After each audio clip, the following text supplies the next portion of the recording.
Патот до овој успех на ова европско првенство беше исклучително тешко, но пред самото тргнување се чувствував максимално подготовен за овој предизвик, така што имав 5 борби од кои со толку победи. Во големото финале успеав да го победам надпреварувачот од Италија со 3:1. И претходно се имав сретното со овој надпреварувач, ги знаев моите предности, така што со добра тактика заедно со мојот тим успеавме да го совладаме и да го освоиме тоа финале. Благодарение на Агенцијата за млади спорт на Македонскиот олимписки комитет како потенцијален олимписки кандидат, ова само ни докажа дека можеме да се надеваме на олимписка норма. Сега што ме очекува е светското првенство кое ќе се одржи во месец ноември во Мадрид, Шпанија. Тоа ќе биде главен критериум за за олимписките игри во Токио. Уште од сега ќе почнеме да се подготвиме заедно со помош од Карате Федерацијата на Македонија, Олимпискиот комитет, Агенцијата за млади спорт, да се подготвиме за тоа светско првенство и се надам дека и таму Македонија ќе израдам со голем резултат и да се најдем на олимписките игри во Токио 2020. Јас ветив уште пред тренувањето за Нови Сад, ветив влез во финале и победа во финале. Морам најпрво да се заблагодарам на Олимписки комитет, Агенцијата за млади спорт и пред се нашата Карате Федерација начело со нашиот председател Драган Стојановски, кој ни овозможи преголеми услови за тренинг, подготовки пред Европското првенство. Не очекуваат квалификационите надпревари за Олимпијадата во Токио, пред се е светското првенство во Мадрид. Ветувам дека ќе дадам се од себе, ќе го пренесам знаењето на моите такмичари да следува голем резултат. Тоа е тоа. Златната медаља на Емил Павлов на Европско првенство во Нови Сад. Тоа е негова втора златна медаља, но ова е поважна зашто ова е златна медала како олимписки спорт.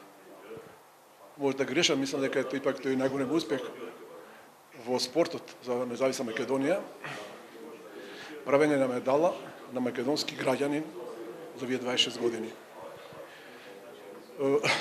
Карате Федерацијата овој период работеше напорно и е препозната прво од Агенцијата за млади спорт и поддржана, потоа од Олимпискиот комитет, кој за последните 2 години посебно поддржа со 4 олимписки стипендии. Во последните 10 години Карате Федерацијата има повеќе резултати, има 11 медали и е најуспешна федерација заедно со Ракометната федерација по номинации и Оскари. Основна работа што ни останува е да продолжиме да работиме и денеска да Емил Павлов направи медала на светско првенство кој ќе му обезбеди пласман на Олимпијадата 2020. Се е тоа точно, резултатите се извонредни. Ние набедуваме кога ќе дојде главното да биде прогласен за олимписки спорт. Од тој момент Владо Богојовски доби посебна задача уште од Рио, кога бидејќи пак знаеме дека имаме работа со фантастични спортисти. Реткост во Македонија за жал. Во последно време ние немаме такви резултати. Иако тие спортуваа и се трудеа толку години, до ова не се стигнува нели за година-две. Доби задача да го следи посебно каратето. Имавме такви контакти, ги препозна и председателот, иначе мојот соученин, ние сме учеле заедно повеќе години. И посебно ме радува што е така, за Драган зборува. И тоа ќе дојде да се надаме. Ние само сакаме да пружиме подобри услови. Еве, се изјасни така и агенцијата, ги слушаме зборовите и на агенцијата, и на премиерот во неколку наврати и веруваме дека тоа така ќе се случи. Оти ние сме помал фактор во сето тоа и заради финансиските средства и заради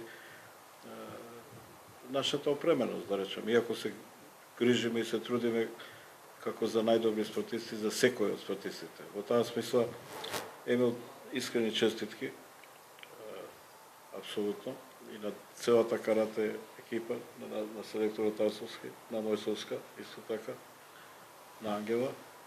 И меѓутоа, исто така приметувам, што е уште поважно, дека сте сите како една екипа, како тим и како семејство, што беше овде констатирано, тоа е многу важна атмосфера во Карате Федерацијата. Исто така дека е Федерацијата водечка и може да послужи за пример за работење и за ангажман на другите федерации и нормално и ангажманот на председателот.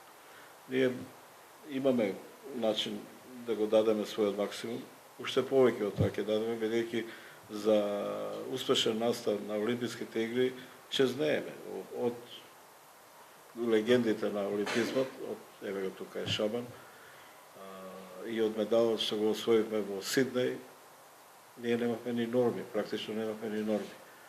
Колку и да е тоа незгодно и непријатно, попријатно е кога доаѓаат нови времења и кога се надеваме и на сега не на норми, туку и на медали.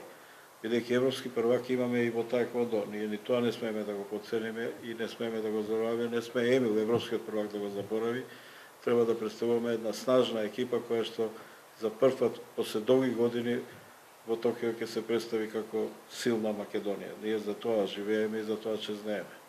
Тие живеат за своите резултати и за општите успеси, ние за пошироките резултати, пошироките успеси, пошироката грижа за спортистите. Значи, нема притисок во вас, верувате, ние само сакаме да постигнете повеќе. Инаку, знаеме каков е спортот, каков е поединечниот спорт, каков е спортот воопшто. Денес ке можете, утре нема да можете, прекутре пак ке можете. Се надеваме така да се наредат деновите да можете на Олимпијадата и да можете за Олимпијадата. Во тоа сум сигурен. Јас само сум релативно резервиран во одсеките за да не ви се врши притисок. Вие имате ваш систем на работа, кој што исто така можеби во разговори со други стручни екипи, па и со вкупната образование и наука што постои за тоа. Еве тука е деканот кој што може да помогне во некои значајни сфери. Тука се други тренери, тука е меѓународната заедница со која што богато комуницираме и може да обезбедиме се што ќе посакате. Значи, вие треба да кажете, тоа ќе ви биде обезбедено и ќе представувате мотиви за другите спортисти, за младите луѓе во Македонија и затоа верувам во ваш огромен успех. Уште еднаш се најубаво, најголеми можни честитки и поздрави и да се видиме наскоро, бидејќи продолжува надпреварот, продолжува сезоната. Се најубаво.